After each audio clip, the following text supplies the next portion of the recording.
Hey, what's up guys? I just wanted to film this quick video and tell you guys what exactly I would tell my friends if they asked me what to do with their money right now. So if you have extra money right now and you know you should have it be working for you instead of just keeping it in your savings account, I'm going to give you a breakdown of exactly what I would do, where I would put that money to make it grow the fastest right now, and the simplest.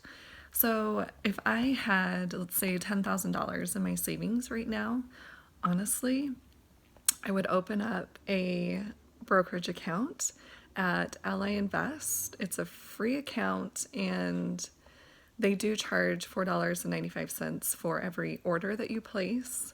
So just be aware of that, but that is the cheapest that I've seen except for Robinhood. But Ally has more options for you. So I would open an account at Ally Invest and I would seriously go in and buy as many shares of Amazon, Google, Facebook, and Netflix.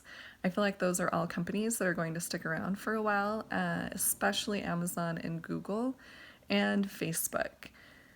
Even when Facebook took a hit because of the security breach that they had, their stock dropped a little bit, and seriously, that's when I bought because I knew it would go back up. It's Facebook; it's not going anywhere. How many users are on Facebook? I don't even know, but there's a ton.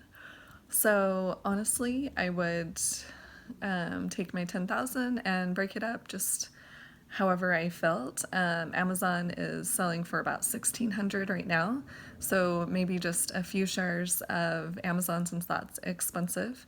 And Google is also expensive as well.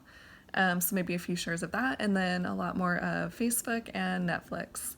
And that's exactly what I would do. And I would just leave it in there and let it grow over time. And when you want to go buy a car or a larger purchase, then you can cash that money out. And if you keep it in there over a year, then you are not paying, you'll pay less in taxes.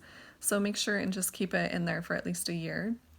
But seriously, I have money in my Roth IRA and my traditional IRA at Vanguard, and I have some of the money in index funds that just follow the total stock market, and those have not grown nearly as much as my individual stocks.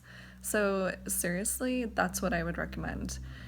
So let me know what you think of this video, what you think of this advice. Also subscribe to my YouTube channel and make sure to hit the bell to get notified on when I post new videos so you can get more content like this. And I will see you guys in the next video. Thanks.